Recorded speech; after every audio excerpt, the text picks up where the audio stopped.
tous et bienvenue dans ce tout nouvel épisode du podcast L'essence de la vie. Aujourd'hui, j'avais envie de vous proposer un épisode un peu différent, un épisode où je suis accompagnée de ma sœur. Un épisode autour du yoga, de la méditation, mais surtout de ce lien si puissant entre le corps, les émotions et l'esprit. Parce qu'on en entend beaucoup parler, on sait que ça fait du bien, mais parfois on ne sait pas vraiment par où commencer, ni même ce que ça nous apporte réellement. Est-ce que méditer, c'est vraiment arrêter de penser? Est-ce que le yoga, c'est juste physique? Ou est-ce que ça va plus loin que ça?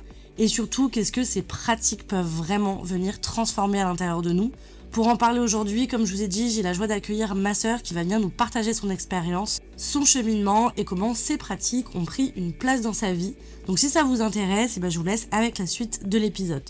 Je m'appelle Candice, je suis psychopraticienne et à travers mes accompagnements, j'aide à libérer les blocages émotionnels, à réconcilier le corps, le cœur et l'esprit et à retrouver une vie plus alignée. Si cet épisode t'a plu, n'hésite pas à le partager à quelqu'un de ton entourage qui pourra en avoir besoin. Et si tu veux soutenir le podcast L'essence de la vie, tu peux aussi laisser une jolie note ou un commentaire. Ça m'aide énormément et ça permet au podcast de toucher encore plus de personnes. Donc, bonjour Salomé, merci beaucoup d'être présente aujourd'hui pour cet épisode. Donc Salomé, comme je vous le disais, c'est ma sœur. Et aujourd'hui, on a décidé de vous proposer cet épisode pour pouvoir un petit peu partager sur son expérience. Donc toi, Salomé, tu es prof de Hatha Yoga. Et la première question que j'aimerais te poser, c'est quelle a été ta première rencontre avec le yoga, avec la méditation? Alors bonjour, merci de me recevoir. Donc c'est pas venu tout de suite. D'abord j'ai commencé le yoga ici quand j'étais donc en France. Avec un enseignant, j'ai fait du Vinyasa Flow, du Ashtanga. J'avais un appel intérieur qui me disait yoga. J'avais commencé avec un livre, mais je sentais vite qu'il fallait que j'aie un enseignant. Je sentais très bien après les séances que je me sentais vraiment détendue. Quand je rentrais chez moi, j'étais vraiment dans un autre état. Et du coup, ça m'a poussée à continuer. Il y avait des choses qui restaient et qui faisaient qu'en fait, je changeais pas. Ça m'emmenait dans un état agréable, mais ça me changeait pas sur des réactions, sur quelque chose de beaucoup plus profond. Donc après, je suis partie en voyage.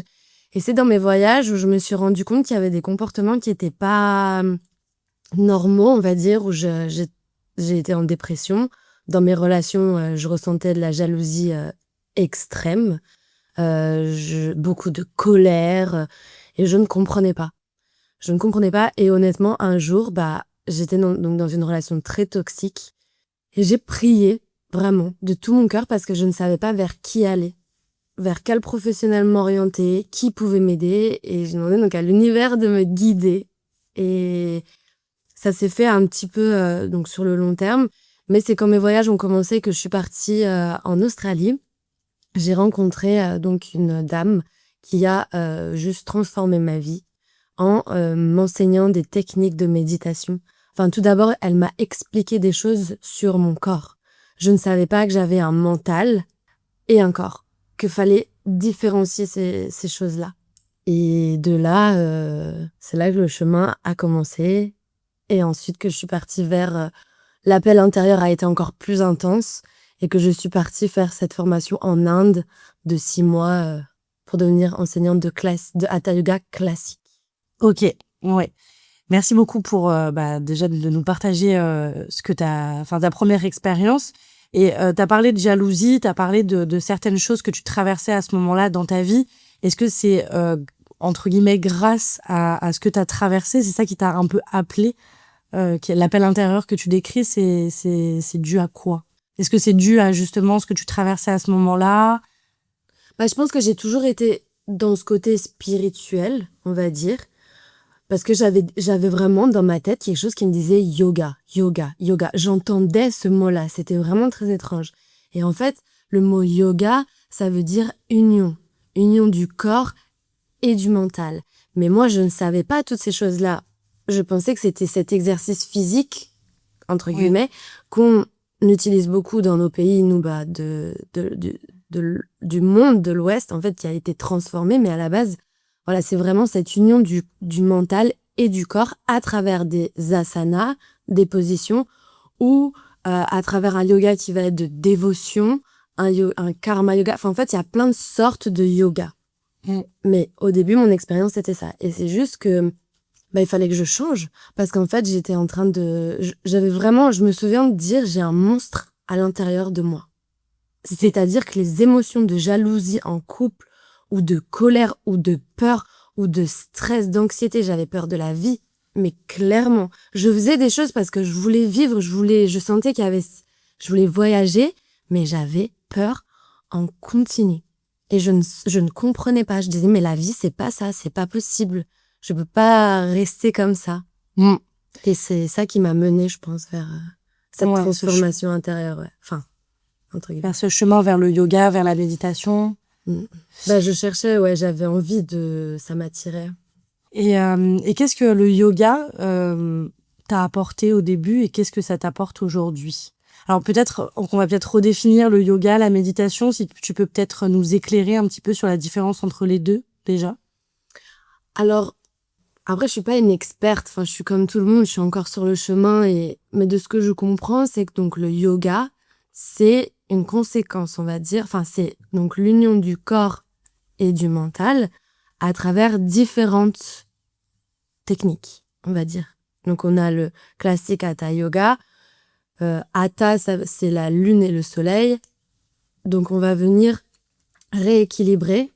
En fait, dans notre corps, on a 72 000 nadis. Les nadis, c'est des canaux énergétiques qu'on ne voit pas, mais qui font que l'énergie circule. Donc, à travers des positions, on va venir réorganiser ces nadis pour qu'on fonctionne mieux de façon mentale et physique. En fait, tout est relié. La méditation, pour moi, c'est un état qui est un résultat de tout ça. C'est la finalité. On va faire des techniques, des asanas ou d'autres choses, techniques de respiration, pranayama, qui vont faire qu'on va être dans un état méditatif.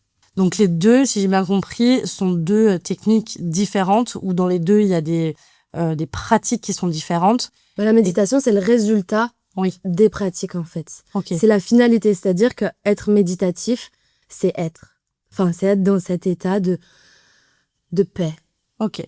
Est-ce que toi, tu as vu donc la question que je t'avais posée avant de définir un petit peu le yoga et la méditation, c'est qu'est-ce que toi ça t'a apporté au début?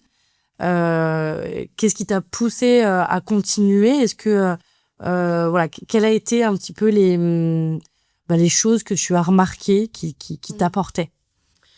Donc quand j'ai rencontré cette femme, moi je lui ai fait part de mon expérience. En plus, j'étais aussi dans les addictions, on va dire, alcool, marijuana. J'ai quand même essayé plein de choses parce que j'avais ces expériences qui me faisaient du bien. Mais après, la suite, le corps me disait « Stop, arrête ». Je sentais que c'était off. Donc, je voulais quelque chose de... Je savais qu'il fallait pas que je me tourne vers ça, mais quelque chose de plus sain. Et du coup, ça a commencé avec des techniques de Osho, qui était d'un saint spirituel en Inde. Et ces techniques, elles sont juste incroyables. Alors, d'abord, en fait, de ce que j'ai compris, c'est que on peut pas être dans un état méditatif si on est assis sur un volcan. Ça veut dire que en nous, quand on est enfant, on a notre environnement qui influe sur comment on grandit, notre conditionnement. Bien sûr. Donc déjà, on va rentrer dans laisser sortir les émotions qui sont réprimées dans l'inconscient. Et pour moi, c'est très facile parce que je suis quelqu'un j'adore ça. J'adore aller dans cette folie. Et en fait, c'était une méditation qui s'appelle Dynamic, la méditation dynamique.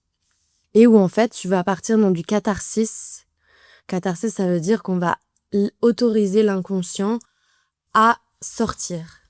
Donc, peu importe c'est exprimer les émotions, exprimer tout ce qu'on a pu garder à l'intérieur. Voilà, parce qu'en fait, tu peux pas... Si tu laisses pas déjà sortir ce qui a envie de sortir, tu peux pas... avancer. Ça sera toujours présent en toi. En fait, ça boue. Tu peux faire tout ce que tu veux, mais au bout d'un moment, il faut que ça sorte. Donc, j'ai commencé par faire ça. Et déjà, en faisant ça, donc, c'était des méditations que je faisais donc sur 21 jours à la suite tous les matins. C'est 1 heure de méditation. Et là, j'ai commencé à sentir intérieurement, même je m'observais, je disais, waouh, il y a quelque chose qui est vraiment en train de se transformer. Et même, ça fait du bien. Ouais. Ça fait vraiment du bien parce que j'ai commencé à comprendre que mon mental, je ne le suis pas. J'observe. Et quand tu commences à observer, tu crées un détachement. D'observer, oui, bien sûr. C'est comme toi avec tes techniques, je pense. Quand le corps, en fait, il parle, toi, tu fais rien, t'observes juste ce qui, dans l'inconscient, veut sortir. Donc, c'est en fait la même chose. Sauf que c'est toi qui dois... Parce que la méditation, il faut que tu la fasses avec ta totalité, avec ton intensité. Et l'intensité que tu vas mettre va faire que c'est l'intensité qui va aussi sortir. Et en fait, c'est comme se nettoyer. C'est comme une douche. Donc, tu décharges. Et en déchargeant, tu sens que, ok, là, je peux commencer à me poser. Et après, tu avances vers d'autres choses. Ok. Donc toi, ça t'a vraiment permis, de libérer certaines émotions que t'avais gardées depuis longtemps, et donc de vraiment lâcher quelque chose en toi grâce à ces techniques, quoi. La question justement suivante, c'est comment toi ta relation à ton corps a évolué grâce à ça, grâce à ces techniques? Comme je disais, la méditation, j'ai commencé à sentir une certaine relaxation. En fait, je rigolais beaucoup plus. J'étais moins sérieuse. Ok. Vraiment. Et dans ta vie en général? Ouais. Okay. Moins sérieuse, beaucoup plus détendue. Et après, quand je suis partie en Inde faire cette formation de d'Hatha Yoga classique, alors bon, j'ai 1750 heures de pratique. Ça veut dire que tous les jours, pendant 6 mois, donc tu pratiques 3 heures le matin, 3 heures le soir. C'est incroyable parce que tu sens dans ton corps que t'arrives vraiment à observer que le corps est lié au mental. Ouais. Vraiment. Et c'est là que tu te rends compte. En fait, j'avais l'impression de redevenir une enfant. C'était trop beau. Et tous les camarades qui faisaient la formation aussi, on redevenait comme des enfants dans cette insouciance. Ouais, c'est une relaxation intérieure et du coup, ce qui fait que tu te transformes en fait sans même t'en rendre compte. Tout change, ta façon de penser, tes pensées vont se transformer, ta façon de bouger aussi. Oui, je vois complètement ce que tu veux dire, et je pense que les personnes qui nous écoutent vont comprendre le lien entre le corps et l'esprit. Toi, tu pourrais l'expliquer comment à quelqu'un qui débute, par exemple, qui s'intéresse au yoga, qui s'intéresse à la méditation, parce que là, tu nous as parlé un peu de ton expérience dans l'ashram dans lequel tu es allée, donc avec une méditation qui est assez intensive. Mais si, par exemple, quelqu'un est intéressé par la méditation, du yoga, toi, concrètement, tu l'expliquerais comment? Déjà, ce qui est important de comprendre, et c'est ce qui s'est passé avec moi, c'est de comprendre comment ton corps fonctionne. Ton corps, c'est une machine. Donc moi, je commencerai par ça, par expliquer qu'en fait, c'est comment tu vas nourrir cette machine-là. C'est comme une voiture, suivant l'essence que tu vas mettre, elle va fonctionner mieux ou non. C'est la même chose avec ton corps. Il faut juste comprendre comment ce système-là fonctionne et le nourrir avec la bonne nourriture. Donc, il existe énormément de techniques. Donc après, chaque personne est différente. On a tous un appel intérieur qui peut être différent. Par exemple, je sais que ce que j'ai appris peut fonctionner avec n'importe qui. Ça, c'est sûr. Donc, on peut commencer par des petites méditations simples. Ça dépend aussi le temps que tu veux y mettre dans ta journée. Ça peut être 4 minutes, 7 minutes, des fois plus, jusqu'à 1 heure. C'est vraiment propre à chacun. Mais voilà, peut-être commencer par comprendre, comme je disais, qu'on a un mental et qu'il faut pas forcément s'identifier à ça. Déjà, comprendre qu'on peut se distancer de ses émotions, même de son corps, les compulsions du corps. Et ensuite, quand on ajoute une technique, des fois, il faut pas avoir d'attente, forcément. Il faut juste faire la technique. Moi, c'est ce qui s'est passé. J'ai juste fait. J'ai pas cherché à comprendre ce que j'allais gagner. Et là, ça se fait tout seul. Et souvent, c'est le mieux qu'on peut faire. Enfin, c'est meilleur d'avoir cet état d'esprit-là, sans attente, laisser faire, et on voit la transformation. Ouais, parce qu'il y a beaucoup de personnes qui disent qu'ils n'arrivent pas à méditer, qui justement n'arrivent pas en fait à se mettre dans cet état méditatif. Et tu parlais que c'est pas forcément utile de méditer pendant 1 heure. Qu'est-ce que toi tu leur répondrais justement à ces personnes qui ont envie mais qui n'arrivent pas à être dans cet état, qui disent qu'ils n'arrivent pas à méditer? Alors, c'est possible, déjà. On peut pas désespérer, c'est possible. Et peut-être qu'il faut commencer, comme je dis, faut pas se dégoûter. Parce qu'il y en a qui vont parler de Vipassana. Vipassana, c'est une méditation assise où tu dois observer tes pensées. Mais comme je disais tout à l'heure, si t'es assis émotionnellement sur un volcan, ce sera tellement difficile, de la torture, même ton corps, il est pas préparé à s'asseoir pour une telle durée, parce que ton corps aussi va te parler. Donc peut-être commencer par des petites pratiques simples et voilà, qui prennent pas longtemps. Mais on s'y tient tous les jours pendant un certain temps. Et ça peut aider les gens déjà à prendre confiance. La question que je voulais te poser, parce que j'ai entendu que tu disais que le corps venait parler. Est-ce que toi, donc, tu penses que le corps parle? Oui, je pense qu'il parle, oui.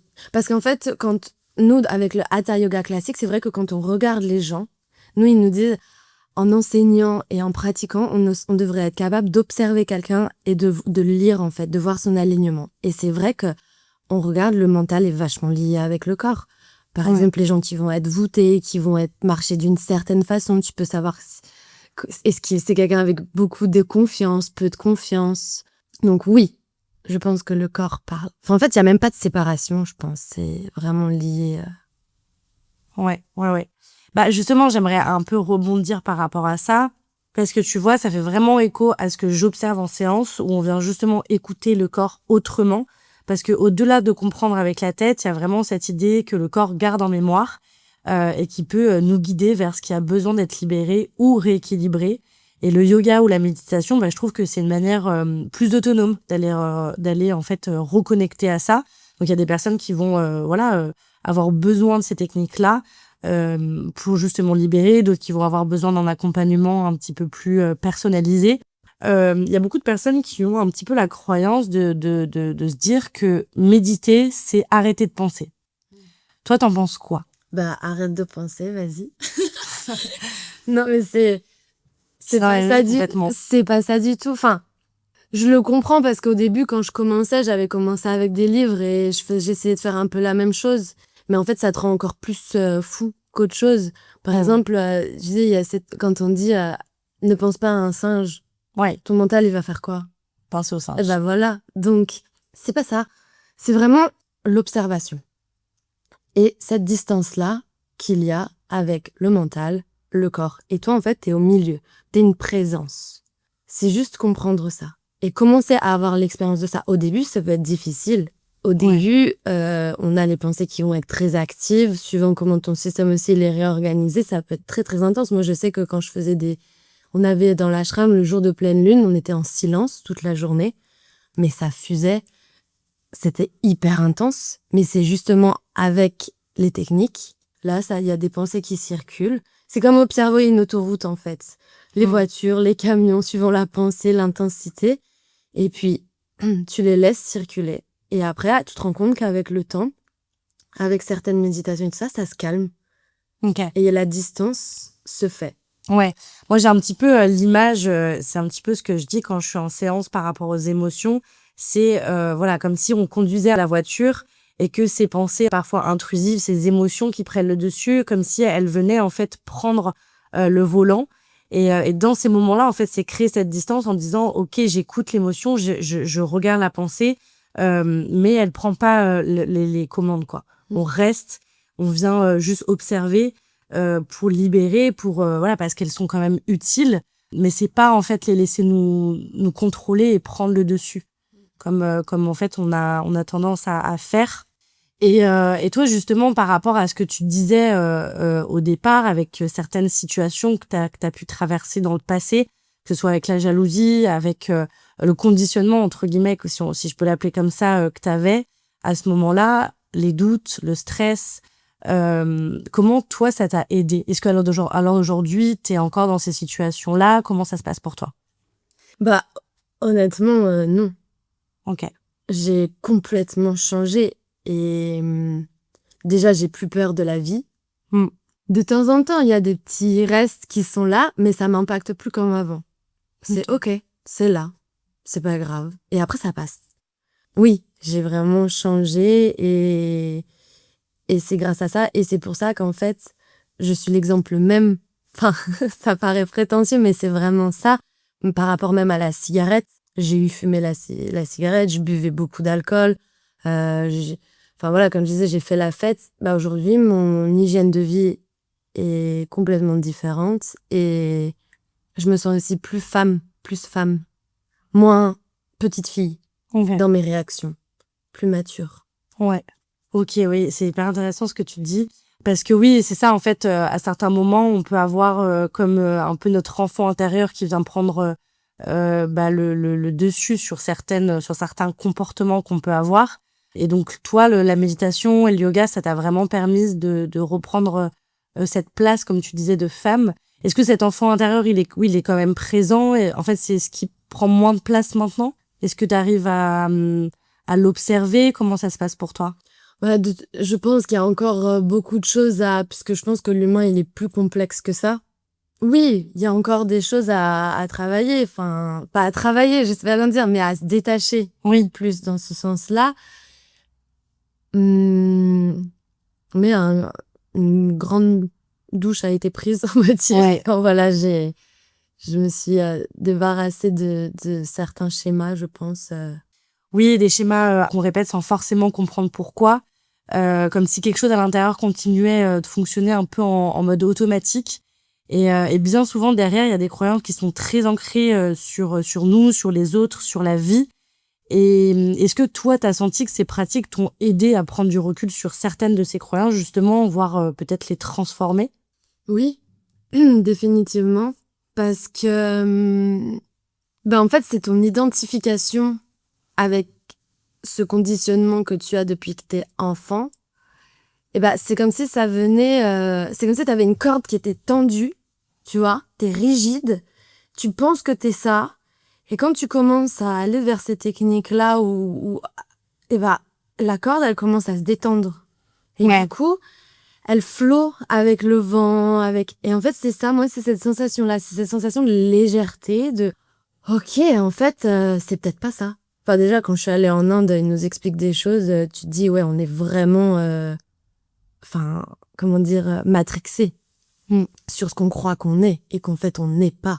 Donc, quand tu commences à rentrer là-dedans, la transformation, avec la technique, elle se fait, mais encore plus ta compréhension. Je pense qu'il y a un moment où c'est aussi important de comprendre comment le mental y fonctionne aussi. Oui, parce qu'en fait, ça t'a permis, si j'ai bien compris, hein, ça t'a permis d'identifier certaines croyances, justement, ces techniques t'ont amené à peut-être les identifier, à identifier des choses que tu pensais vraies avant et que tu vois complètement différemment aujourd'hui.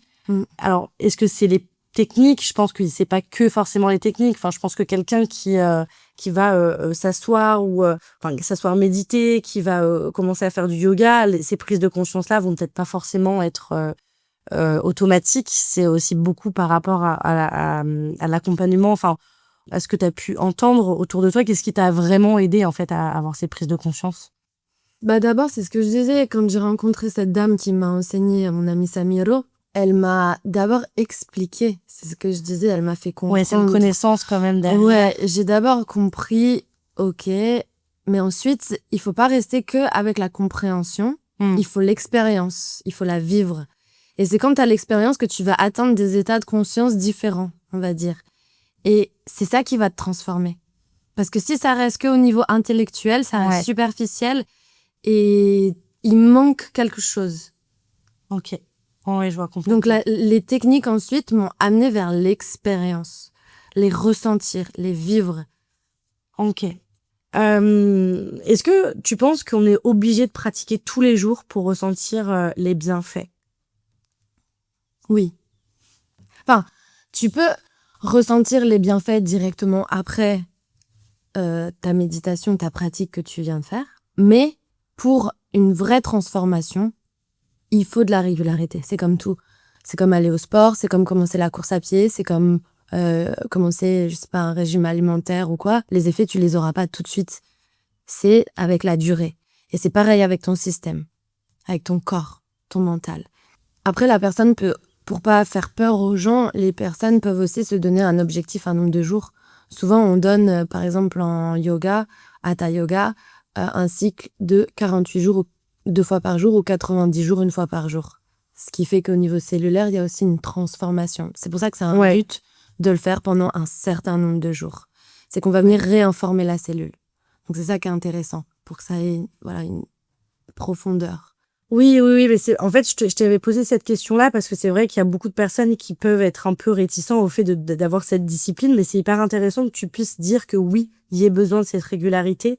si on souhaite vraiment voir des changements, parce que je pense que tout dépend de l'approche qu'on a avec la méditation et le yoga. Il y a des personnes qui vont dire non, pas, enfin que c'est pas forcément nécessaire d'avoir cette régularité journalière, on pourrait dire. Mais toi, justement, avec ta pratique et ta technique, il y a son importance. Oui. Concrètement, pour vous expliquer un petit peu ce que c'est en fait le fait de venir transformer nos schémas internes. Parce qu'avec le temps, avec nos expériences, on va créer des automatismes, des façons de penser, de ressentir et de réagir. Et c'est bien souvent dans l'inconscient que ça se passe. Et la reprogrammation, c'est venir en prendre conscience, puis petit à petit installer autre chose de plus apaisé, de plus bienveillant, de plus juste aussi pour soi. Et d'un point de vue un peu plus scientifique, on va parler de neuroplasticité. Le cerveau a la capacité en fait de créer de nouvelles connexions et d'évoluer. Et en passant par le corps, les émotions, la répétition, on peut vraiment transformer en profondeur notre manière de voir les choses. Et c'est pour ça que c'est très intéressant ce que tu dis, parce que ça vient vraiment faire un lien avec ça. Et donc avec cette régularité qu'on a besoin d'avoir si on veut vraiment voir la transformation et les changements. Oui, voilà, c'est ça. Et du coup, toi, qu'est-ce que tu pourrais, enfin, à qui tu pourrais conseiller, par exemple, la méditation, le yoga, et surtout, quelle première pratique tu pourrais peut-être donner pour les personnes qui seraient intéressées? Si tu me demandes à qui, j'ai envie de te dire tout le monde, parce que je pense que tout le monde en a besoin, et voilà, ça apporte des bienfaits incroyables, donc je dirais lesquels. Mais principalement, peut-être les personnes qui ont de l'anxiété, des difficultés au niveau du sommeil, de la clarté, du stress journalier, peut-être aussi au niveau des relations, des conflits, des comportements compulsifs, des addictions. Ok. Ce sera bénéfique. Et en fait, il y a justement la fondation chez qui j'ai fait ma formation, qui s'appelle Isha, ils ont créé une application pour essayer de toucher le monde entier. Et c'est une application qui a cette méditation qui s'appelle Miracle of Mind, qui dure de 7 minutes à 21 minutes. Donc ça, c'est vraiment pour tout le monde, même les personnes qui n'ont pas beaucoup de temps dans leur journée pour se poser et méditer. Donc là, elle est sortie en anglais. La version française va sortir, mais c'est vraiment très simple. Si les gens sont intéressés, on peut leur mettre le lien. Oui, je pourrais le mettre en description. Et après, j'ai une version française différente, mais qu'on peut aussi partager. Et moi, je la pratique tous les jours. Le matin, quand je me réveille, je me pose et je commence par ça, ou même le soir avant d'aller me coucher. Et c'est vraiment une méditation qui va, donc au niveau des recherches, son impact sur le corps et le mental, ce sera une augmentation de la clarté et du focus, une amélioration aussi au niveau des relations, un meilleur sommeil et beaucoup plus récupérateur, une augmentation au niveau de ton niveau d'énergie et ton dynamisme dans la journée. Forcément, ça va créer un environnement aussi moins stressant et une baisse considérable quand même de l'anxiété. Ok. Et ça, c'est vraiment, pas juste de le dire, c'est vraiment, moi, par exemple, ce que je ressens aussi dans ma journée quand je la fais. C'est vraiment très puissant. Et c'est très simple. Très, très simple. Ouais. Merci beaucoup, en tout cas, pour ce petit conseil et cette pratique que les personnes qui nous écoutent peuvent commencer à mettre en place s'ils le souhaitent et s'ils sont intéressés et s'ils se sont aussi potentiellement reconnus dans ton histoire, dans ton expérience. Pour conclure un petit peu cet épisode, qu'est-ce que toi, tu aurais peut-être comme message à faire passer aux personnes qui nous écoutent pour conclure un petit peu avec tout ce qu'on vient de dire aujourd'hui? Alors, il y a cette citation qui en ce moment est très présente et qui reflète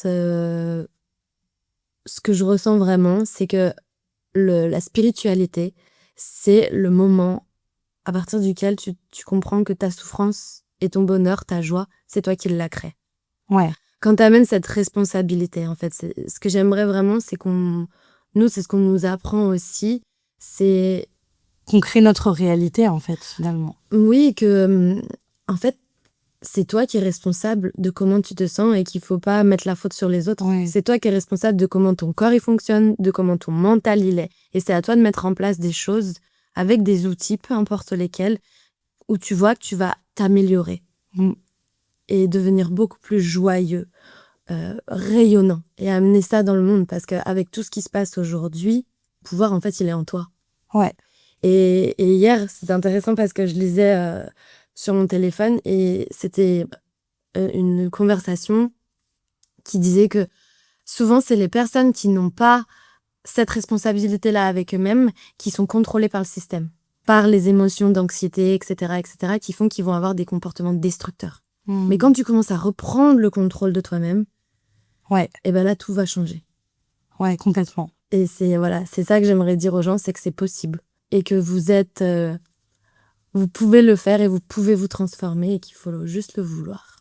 Ouais, je trouve ça hyper fort ce que tu dis et je te rejoins complètement parce qu'au final, reprendre sa responsabilité, c'est aussi accepter qu'on a ce pouvoir-là en fait sur ce qu'on vit, même si on contrôle pas tout.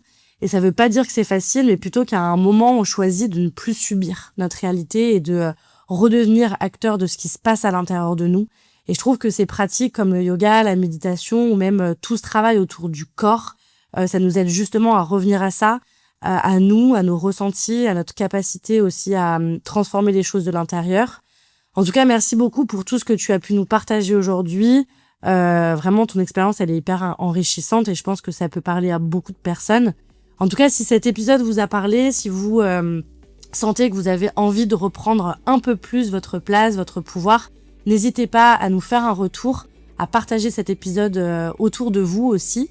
Et puis voilà, on vous mettra tous les liens en description de l'épisode si vous êtes intéressé par les pratiques. Merci beaucoup Salomé d'avoir participé à cet épisode. Merci à toi de m'avoir entendu, écouté.